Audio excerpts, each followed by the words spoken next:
Bernie, great to speak to you. This was such a shocking case of big tech censorship, because what you said in that tweet is provably true, right? Yeah, it is completely true. And it's exactly what Boris Johnson had said and the CDC had said and lots of other media outlets had already said. So there was absolutely no reason to suspend an entire account for that. There wasn't. And what's so interesting is that Twitter reversed its decision only after you ended up being one of the biggest trending topics on their own site that day. But Bernie, I worry about all of the folk that don't have high-profile people on Twitter to campaign to reinstate Bernie in your case.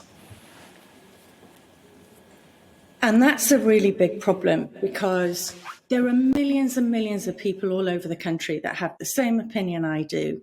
They're normal people, and they're just questioning the government's narrative. All they want is to have the truth given to them, and they're not getting the truth because they're getting one side of the government narrative that tells them a particular route, and they're supposed to just believe that. Today, for example, the head of the NHS was printed in numerous media outlets, including Sky News, including the BBC. Oh, actually, I think it was ITV, saying that COVID hospitalizations were 14 times higher currently than they were last year at exactly the same time. And that's demonstrably not true. There are 4,500 fewer patients today than there were this time last year. So when you can see that the government narrative is lying to you and you've got 200 followers, it's incredibly frustrating. You're talking and no one's listening. Exactly. So big tech is going to come for you if you're a lockdown skeptic. But if you are a COVID hysteric, and we know there's many of them out there, it doesn't matter if you spout a whole load of untruths to terrify the population. They seem to encourage that. So they're not implementing their so-called rules fairly. No, and Twitter has become a publisher. Now, it can lie all it likes and say it isn't a publisher, but it is. And once you publish, you become responsible. And there is no balance. And the problem for me is, if you push people who don't agree with you underground, then that narrative becomes dangerous. You must allow people to speak freely. They must have their opinions and be able to talk about it. If you're censored and pushed down, it's a very dangerous place to be. What's fascinating, though, Bernie, is that you have now become a Twitter sensation. You gained tens of thousands of followers, didn't you, after Twitter suspended you? So they lost out in this case. Well, actually, that was a very surreal moment, because I hadn't realized I'd been banned until I couldn't send any tweets. And then I was horrified.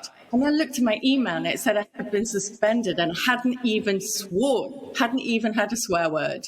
And I only realized I was back 7 or 8 hours later, and actually sat on the loo having a wee. And my phone was just buzzing. And when I got to it, I saw that I'd been reinstated. And the only person I know in the whole world that's been reinstated was Tatiana McGrath. And she would hate me. She absolutely would. Well, look, congratulations that you're back. Keep fighting the good fight. And I think what your case proved to me, Bernie, is that it's absolutely essential that when good folk who are doing nothing wrong are banned by a big tech giant, it doesn't matter what side of the political spectrum you're on, we all have to shout about it. We all have to yell about it, because otherwise we're going to lose genuinely independent voices from the public discussion. I really agree with that. And I do know that there were many, many accounts that have been banned. And don't get me wrong, I'm in awe of the amount of support I had. But let's be really clear here. I was the straw that broke the camel's back. This wasn't me. This was everybody. And I know that. And there are many accounts that have been lost that shouldn't have been. And people should be free to say what they want to say, because the market will decide, just like in business.